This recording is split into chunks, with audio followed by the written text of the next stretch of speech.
The Indian Space Research Organization announced that Chandrayaan-3 has covered about two-thirds of the distance to the Moon. ISRO has scheduled the Lunar Orbit Insertion for August 5 around 7 p.m. Indian Standard Time.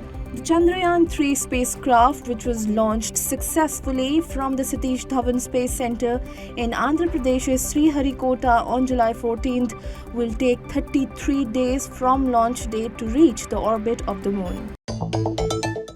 Supreme Court suspended the Congress leader Rahul Gandhi's conviction in the criminal defamation case over Modi surname remark. The apex court announced the verdict on an appeal challenging the Gujarat High Court order, which declined to stay Gandhi's conviction, in which Rahul Gandhi was sentenced to 2 years in jail by Surat Court.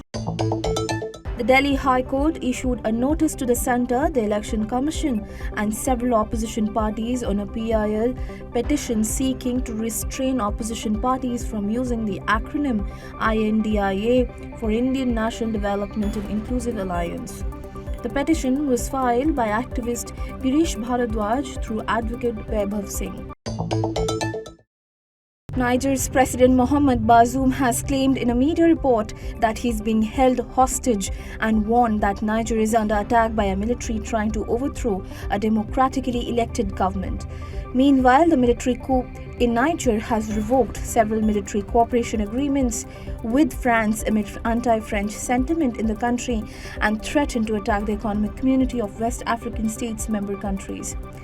Meanwhile, US President Joe Biden also called for the immediate release of the Niger's elected president. Pakistan Prime Minister Shehbaz Sharif announced the dissolution of the National Assembly, which is scheduled for August 9, 3 days before its term ends. The decision came after his meeting with parliamentary leaders. He will reportedly hand over power to a caretaker government. Sharif's coalition came to power after former Pakistani Prime Minister and cricket star Imran Khan was ousted in a no-confidence vote in April 2022. Former US President Donald Trump has pleaded not guilty to 4 charges related to his efforts to overturn the 2020 elections.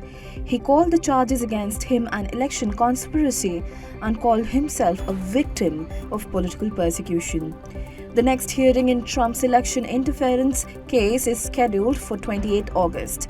Trump is facing several legal problems as he seeks a rerun in the 2024 US presidential elections.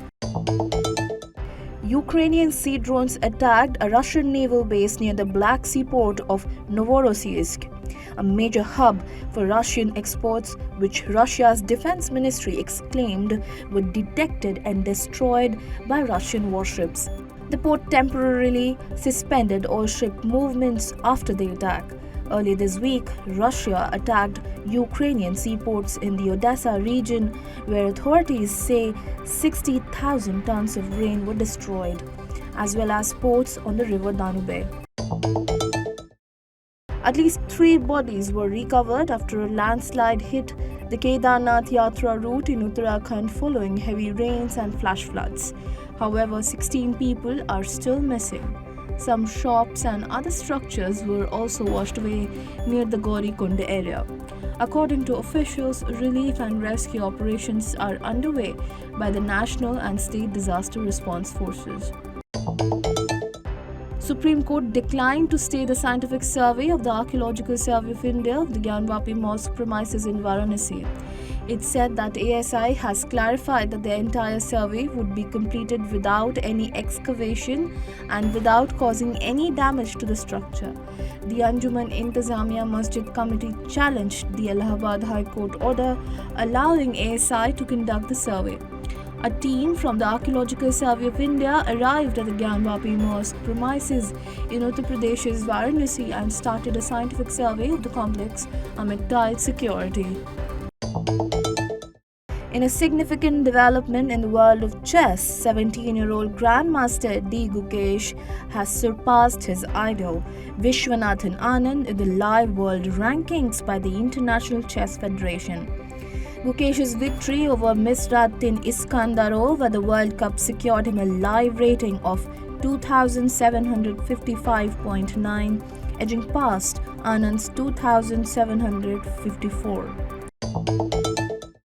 Bollywood art director Nitin Chandrakant Desai, who died by suicide on Wednesday, allegedly left a voice note where he allegedly criticized a financial services firm and expressed frustration over his company's financial crisis. Reportedly, he also mentioned 4 individuals in the voice note and urged the government to take over his studio in his final plea. Police are likely to call the officials of the financial services firm mentioned in the note for inquiry. Desai's company had defaulted on 252 crore loan repayment to creditors, and the Mumbai bench of the National Company Law Tribunal had initiated insolvency proceedings against it.